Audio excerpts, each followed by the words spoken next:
परवा प्राजक्ता हणमकरने एका मुलाखतीत सांगताना म्हटलं होतं की न आणि ण आणि काय फरक पडतो. तर रोजच्या दैनंदिन जीवनात जगताना बोलताना खरंच काहीच फरक पडत नाही. जर माझी भाषा ती असेल, मी जन्मापासून जर माझ्या भाषेवरती संस्कार असतील तर, आणि मला शेवटी मनातलं प्रामाणिकपणे व्यक्त करण्यासाठी माझा न चुकला काय आणि माझा ण चुकला काय यात काही फरक पडत नाही. मी एखादी गोष्ट माझी सिरियसली मांडत असताना मला समोरच्याने हटकलं, ए तुला असं म्हणायचंय का, तुला पाणी म्हणायचंय का वगैरे, तर मला त्या व्यक्तीचा राग येऊ शकतो.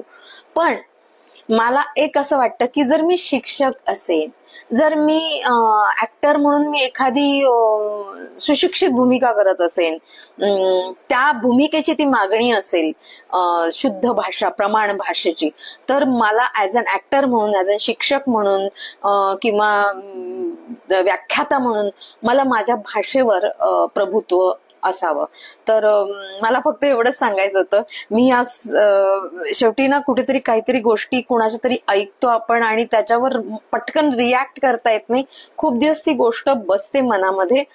तर म्हणून मला आता हा व्हिडिओ करावासा वाटला की काहीच चुकलेलं नाहीये प्राजक्ताचं. न आणि ण नी खरंच फरक पडत नाही दैनंदिन जीवनामध्ये. कारण मला माझं सांगणं महत्वाचं असतं. मी काय माझ्या भाषेची परीक्षा देत बसत नाहीये.